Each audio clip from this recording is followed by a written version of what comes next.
Morning, everyone. You know, we always talk about minor holidays that are really major, but there are some holidays that they are unabashedly major, and among major, they are major. And that's the holiday of Shavuos, or Shavuot. It's a holiday that if we didn't have it, we would have no other holidays.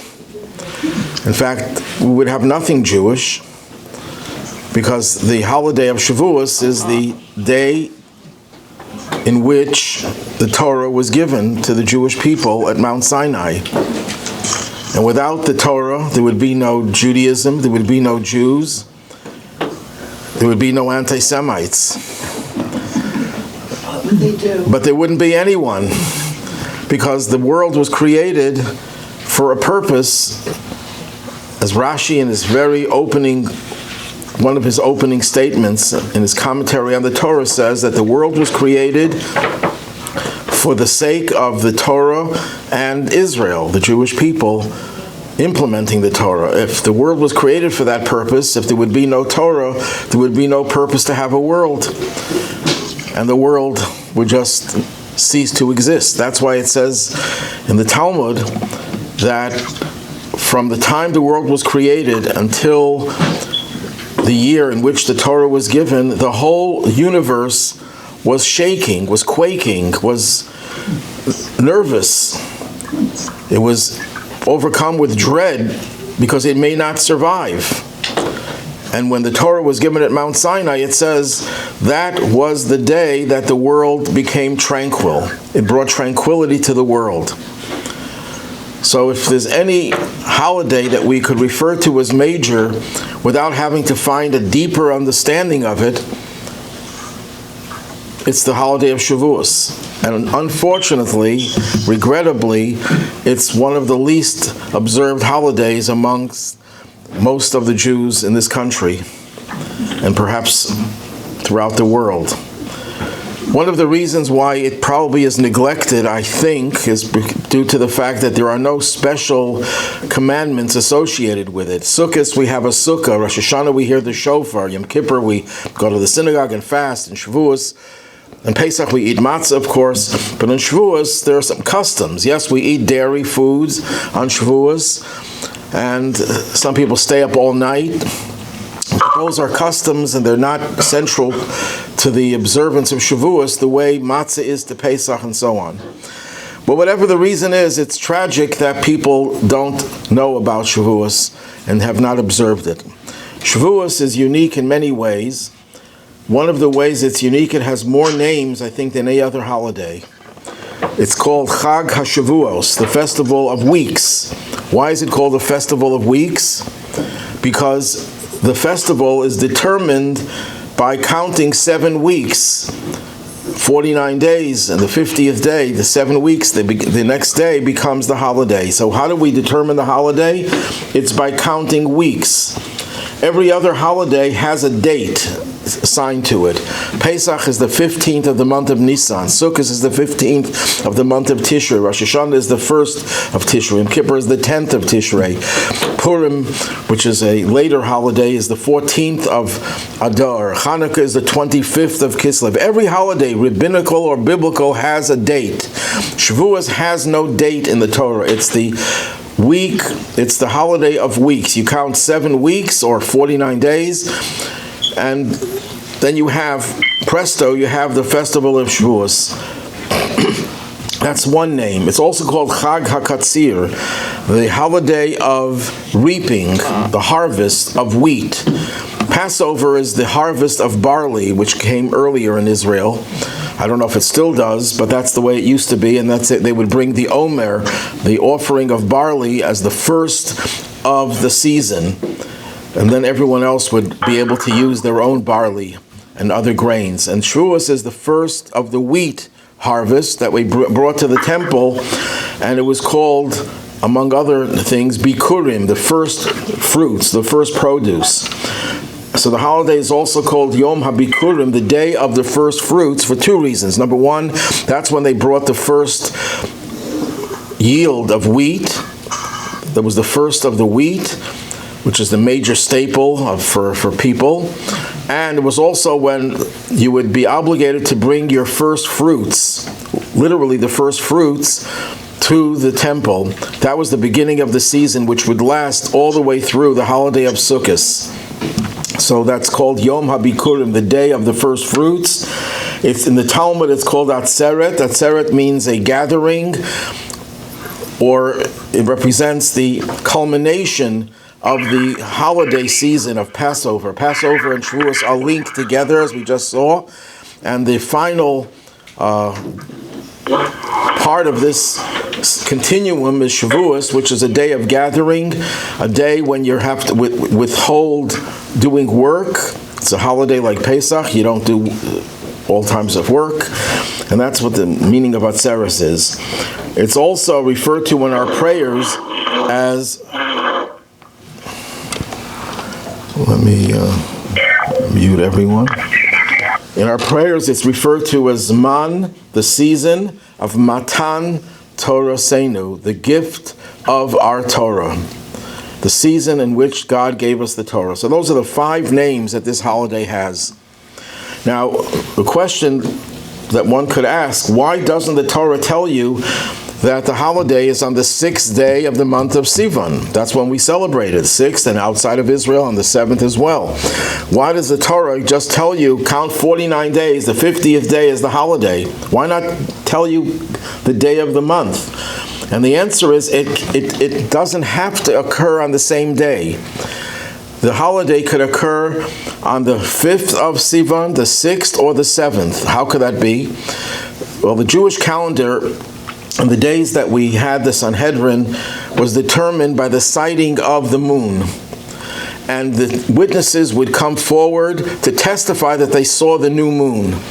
If the witnesses came on time, then the new month would begin on the 30th day of the old month. So that month was called a chaser, a deficient month. It had only 29 days. If the witnesses didn't arrive, or they arrived too late, then the first of the month would be determined on the 30th day of the old, on the 31st day rather, of the old month. Now we have a calendar, everything is fixed. 30 days, a month has 30 days, 29 days, 30 days, 29 days.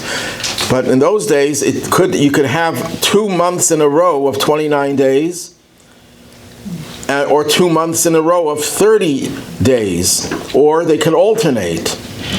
If they alternated, then Shavuos would be on the 6th of Sivan.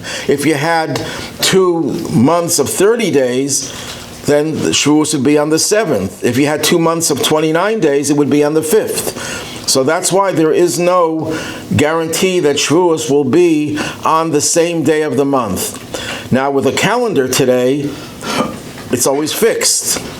The calendar doesn't change until Mashiach will come, and then we'll go back to the old system. We won't use calendars anymore. So those organizations that depend on calendars to publicize their work, everyone has to check their calendar. We won't have those anymore. But there's even a contemporary application of this. It's possible for someone to observe Shavuos on a different day other than the 6th of Sivan. How could that be? If someone crosses the international date line during this period, since Shavuos is determined by counting 49 days and the 50th day of Shavuos, if you cross the international date line, your count will be different. Because if you go, let's say, from America to Australia or to Japan, so by crossing the international date line, you're going a day ahead.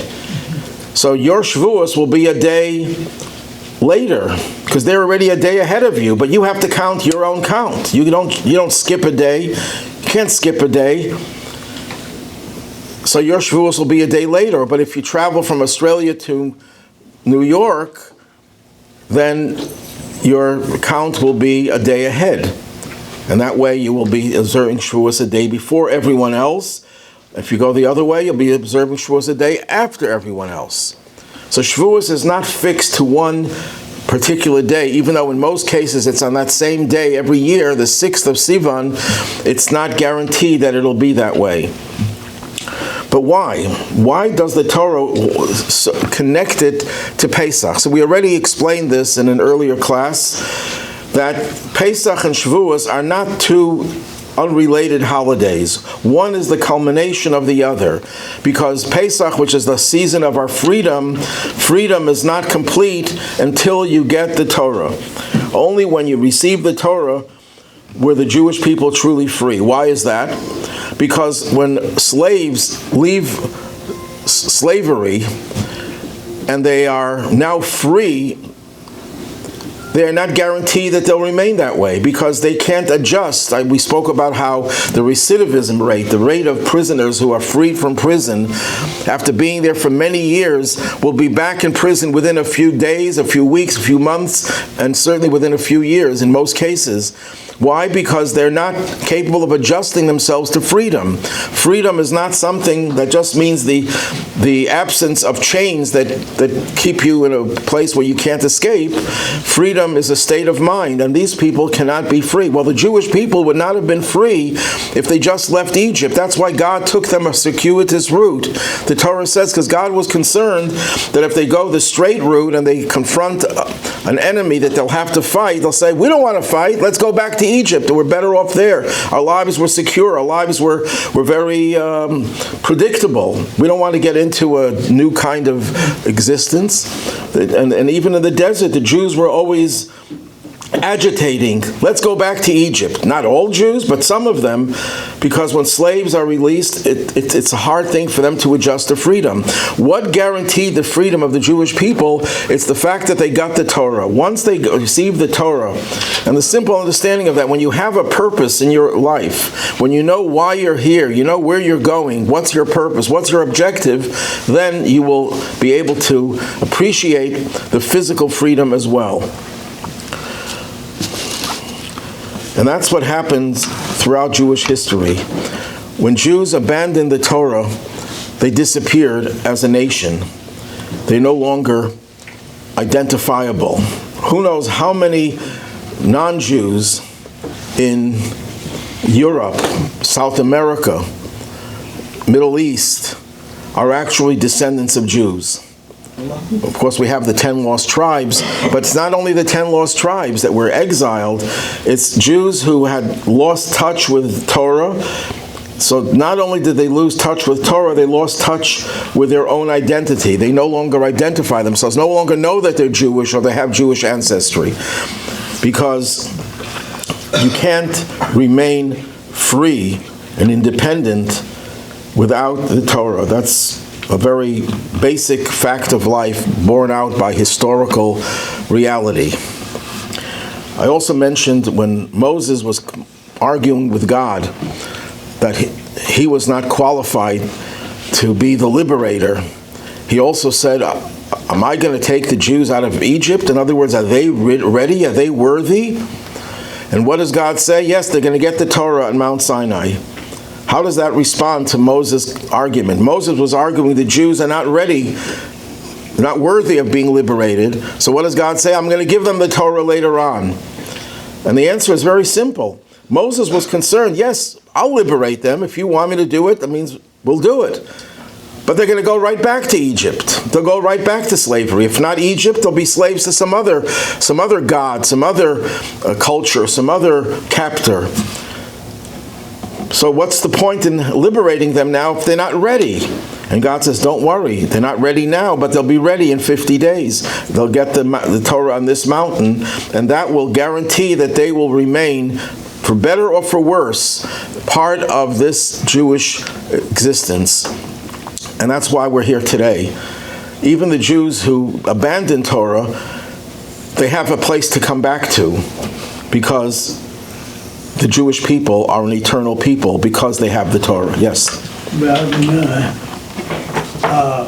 when God is giving Moses the Torah, and they start with the golden calf, God says to Moses, you better go down to your people down there. And Moses is very apologetic afterwards, blah, blah, blah, blah. But Moses turns the table on God, and he says, your people, and he emphasizes your people. And to me, what seems like it's arrogant on Moses' part to talk to God that way, but he does. And this is in the written Torah. And he says, show me your glory. He doesn't say, show me your, like a demand. Show me your glory. Yeah, Moses could get away with that. I don't know if I would get away with that. I don't think so. No. So, that's another reason why we drink 4 cups of wine on Pesach, corresponding to the 4 stages of redemption. The final stage was not Passover, but was Shavuos, because that's when they really became totally free. So when you come to the Seder and you drank 3 cups of wine and you're tired of drinking wine, you have to remember you're going to go back into slavery if you don't drink the 4th cup. The 4th cup is the real liberating cup. But there's a deeper understanding of what freedom is. The simple understanding is that if you have a slave mentality, you're not going to appreciate, you're not going to be able to exist in a free world, because you'll be taken over by someone else, by something else, by some fad, by some cultural deviation, and so on. But there's a deeper understanding of what freedom really means. Freedom, contrary to what most people would say if they have to define the word freedom, is not having someone that controls your life. Because I can show a person who has no one controlling him, a rebel, someone who espouses no faith whatsoever, no subservience to any god, to any religion, to any master. That person may think he's free or she's free, but he or she is not free necessarily. And I could show you a person who has many masters, many authorities that they accept upon themselves, who are truly free. The definition of freedom is not just the ability to do whatever you want, but to do what you really want. Because just because I say, I want to do a certain thing, I have a certain desire, and that's what will satisfy me, that doesn't necessarily mean that you're free because you get whatever you want. Because who says that's what you really want? And a simple analogy is a child. A child runs into the street, and you grab the child and you restrain the child. Well, if you define freedom as the ability to do whatever you want, the child wants to go in the street. So why do you stop the child? Who gives you a right to impose your will on the will of a child? The answer is no, that's not the will of the child. If you can go into the inner core of the child's soul, the child wants to live, doesn't want to be killed. The child doesn't have the maturity to express that, to appreciate what it really wants. Well, we're all children in some respect. We're all immature in some respect. So we do things that we think we want, like the child running into the street to catch a ball, but that's not what the core of our soul is interested in. So if you want to be free, you have to first know who you are in terms of what different layers of your personality exists, and what you want, you have to determine whether it's consistent with your inner core, because that's your true desire. That's your essential will. And your essential will is compromised by doing what your external will tells you to do. You know, you want to eat something that's not healthy, but it tastes good. So there's a part of you, your external will says, I want it. The inner will tells you, no, I don't want it. And in most cases, the external will wins. So we're not really free. We're slaves to our desires. We're slaves to our passion, but we're not therefore free. So that's the difference between true freedom and the appearance of freedom. And that's what the Torah gave us. The Torah gave us the ability to know who we really are and what is our true will. That's why it says in Ethics of the Fathers, that who is truly a free person? It's the person who studies Torah.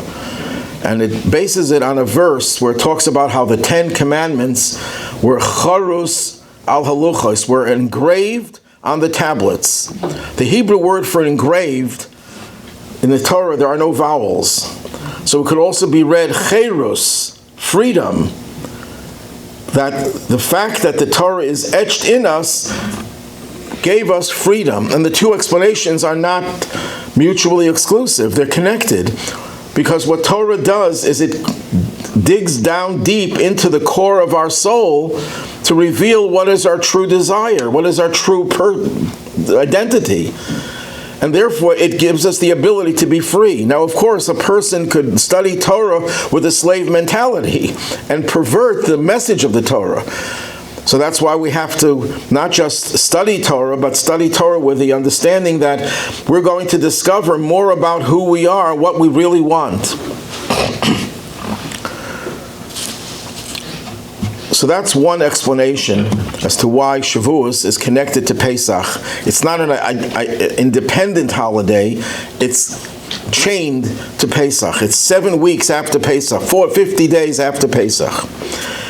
But there's another explanation that can connect it to Pesach.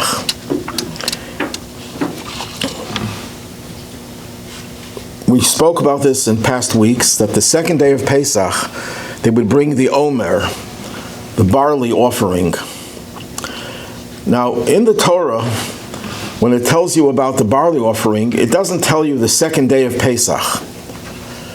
It says the day after the Sabbath. So there was a major dispute between the rabbis, the so-called Pharisees, and the Sadducees. The Sadducees were people who rejected the oral Torah. They said, we're going to go by the Bible, by the Scripture. But the Scripture is an open book. You can read it any way you like. You can take words that mean one thing and turn them around to mean something totally different. The oral Torah, the written Torah has no vowels, has no punctuation. So there's multiple ways that you could read things and interpret them the way you want.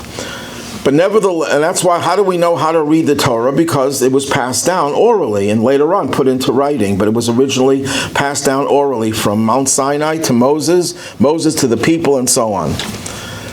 So when the Torah says the day after Shabbos, the Sadducees say that means literally. We look for a Shabbos around Pesach, and we start counting on Sunday.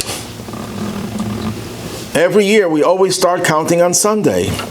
And the rabbi says, no. The oral tradition, which was passed down, says that the word Shabbos there, Sabbath, doesn't mean the seventh day of the week, the Saturday, what we call Shabbos or Shabbat. It means the day after the first day of the holiday. Holidays are also called Shabbos because Shabbos means rest, and holidays are also days of rest. Yes? Rabbi, so from a Christian point of view, I don't think that they would go with oral Torah.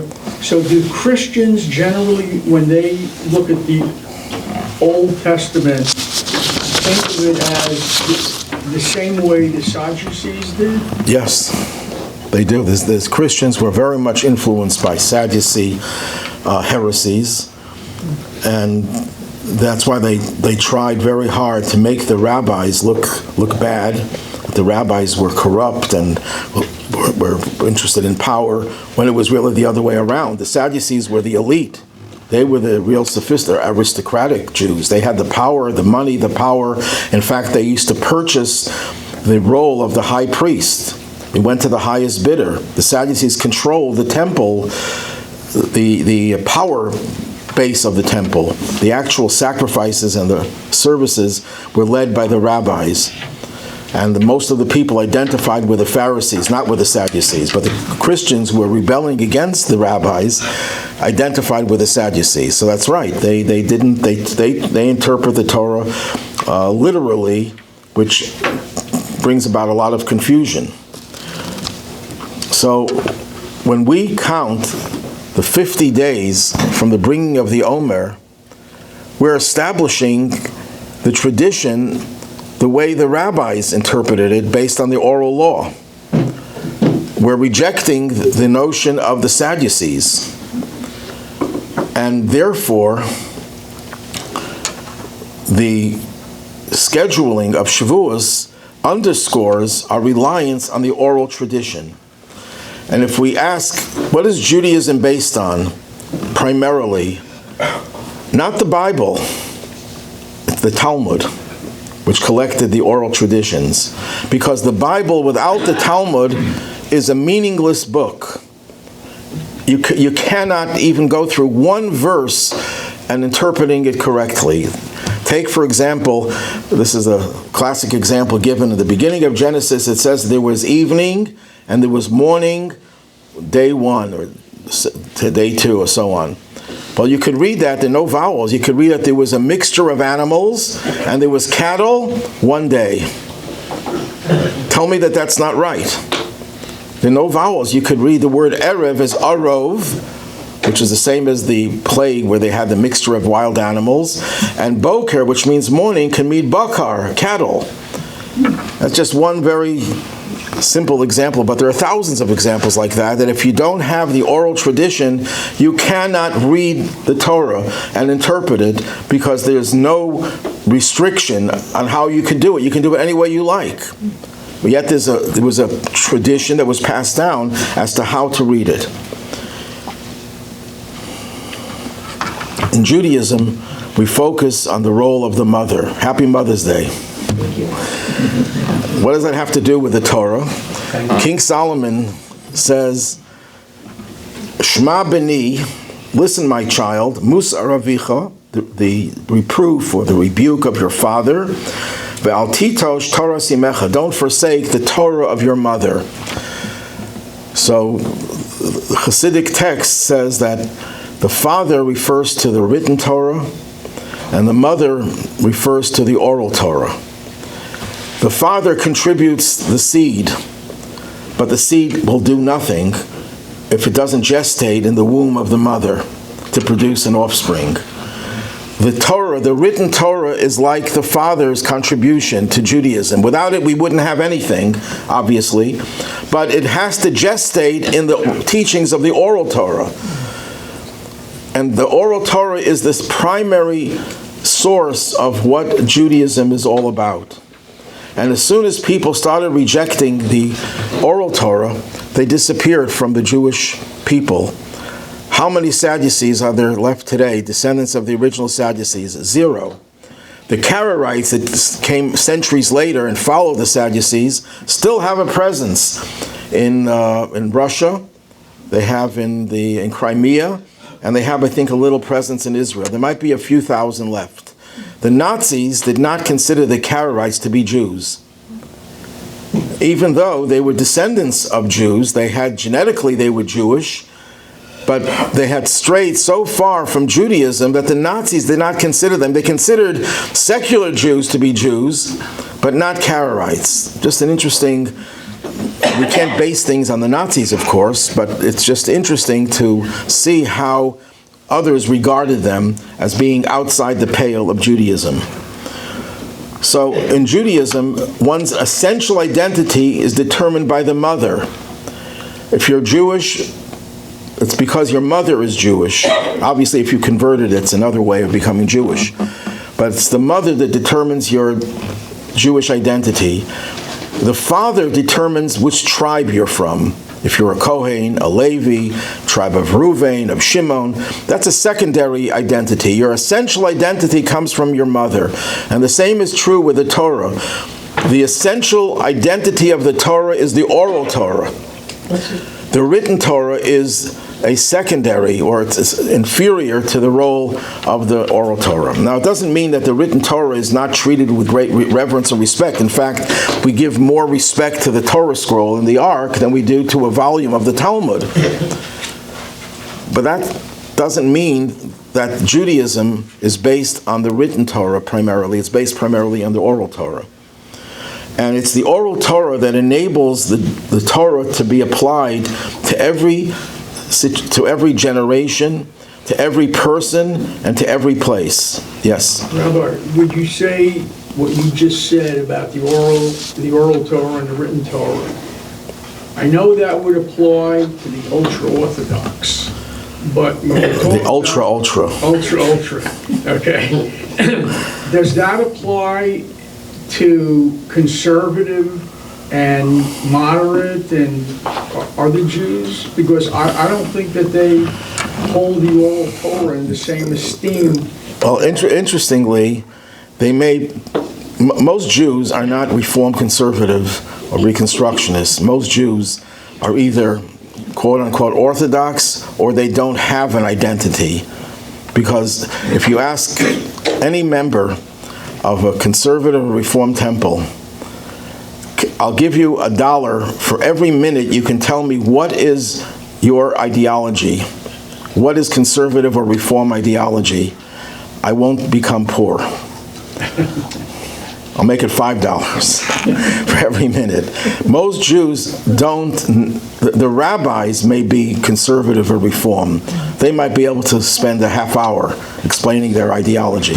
But the average Jew, and of course there are exceptions to every rule, the average Jew does not know why, for a very simple reason, because Judaism, outside of the quote-unquote Orthodox, I hate to use labels, but I have no way of explaining this. Outside of the Orthodox community, how much time is devoted in a person's upbringing to study of Torah?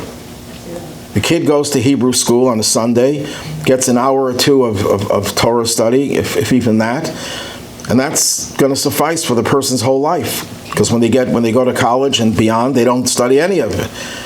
And of course, there are many exceptions. Every rule has its exceptions. In the Orthodox community, every kid goes to school and studies Torah minimally 3, 4, 5, 6, 7, 8 hours a day from the time they're 6, 7, 8 years old. Right, and they never stop. But the question is still there. Do the other...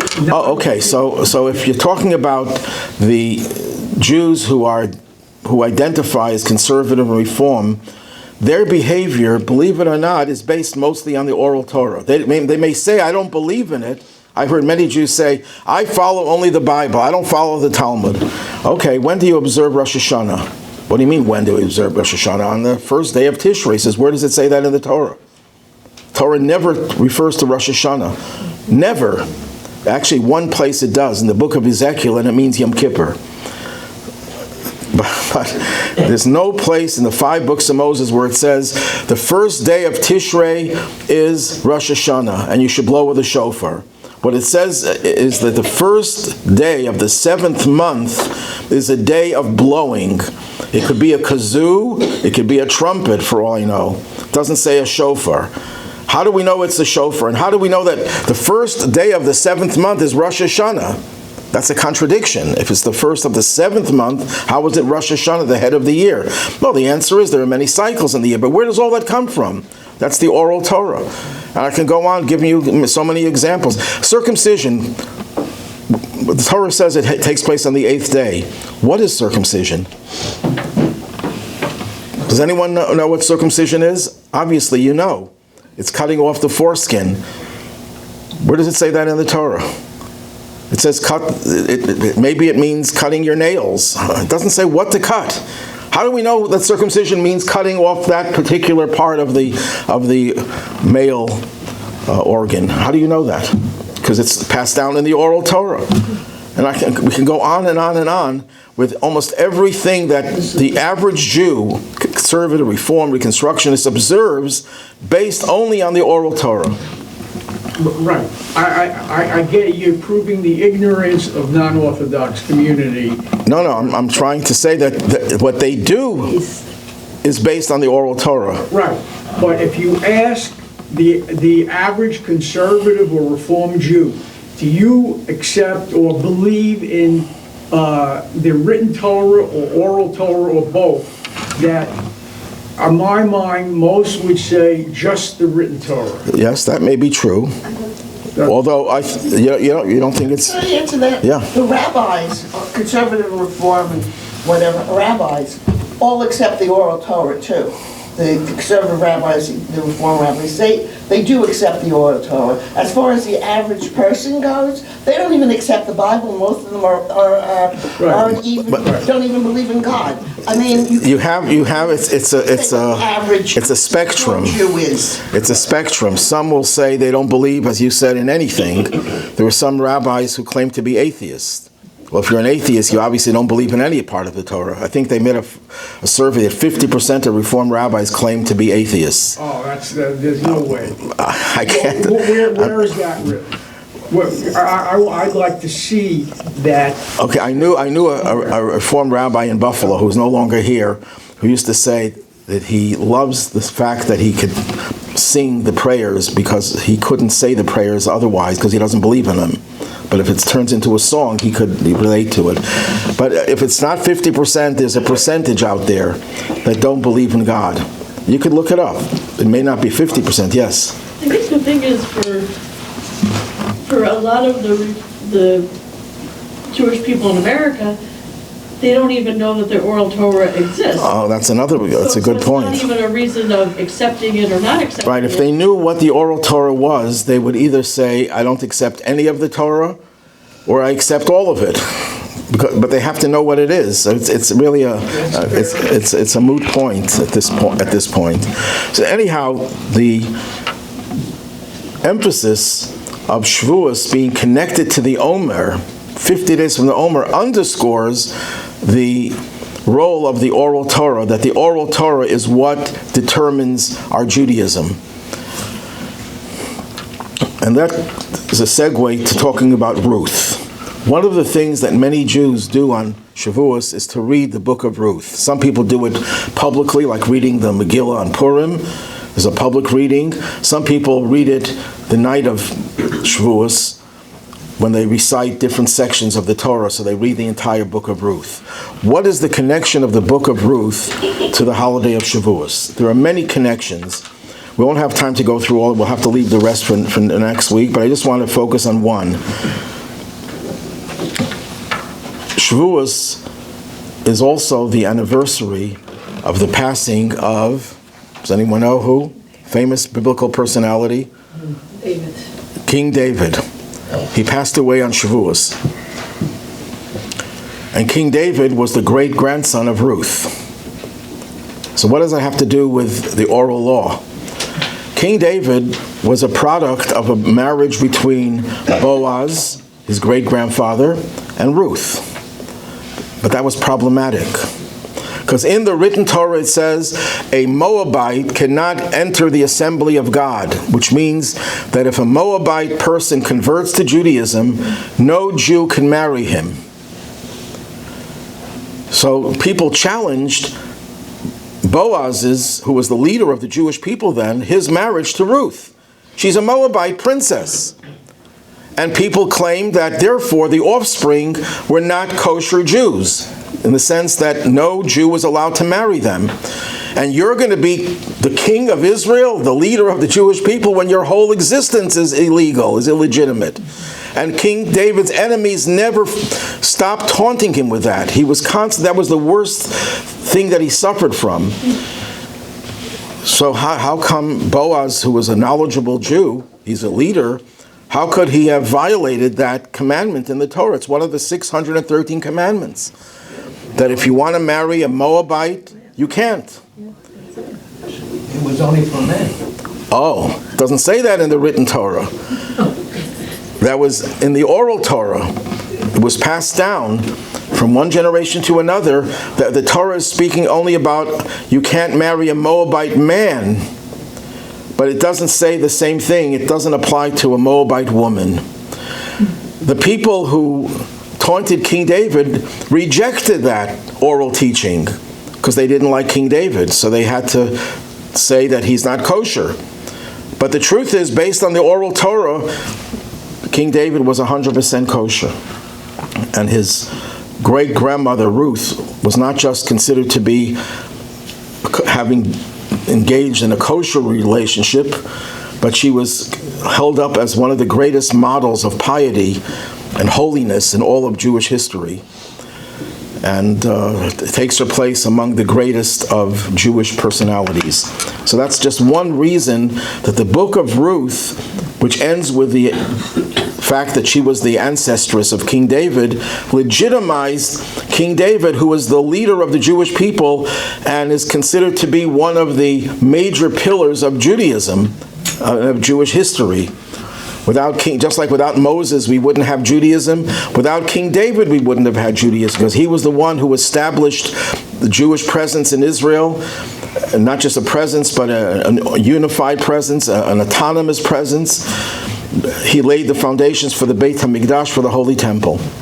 So that's one of the many reasons why we read the book of Ruth, and it ties in with what we were saying before, that Shavuos highlights the importance of the oral Torah, of the oral tradition. We'll continue this, God willing, next week. We'll talk about cheesecake also. Yes. How come, for the sort of a lot of the major holidays, like Passover, it's 8 days, Sukkot, but Shavuos is a shorter holiday. It's only 1 day. We have it 2 days outside of Israel, but it's really a 1-day holiday. Well, why is it? Why it's such a major? It may not be recognized as a major holiday, but it is a major Okay, holiday. that's a question that's asked, and one of the answers is that Shavuos underscores the idea of unity, of oneness. Even though there's a written Torah and an oral Torah, it's not two Torahs, it's one Torah. It's just, there's the way it's read and the way it's interpreted. So it emphasizes and underscores the idea of oneness, of unity, and that's why it's only 1 day. Zu gesund.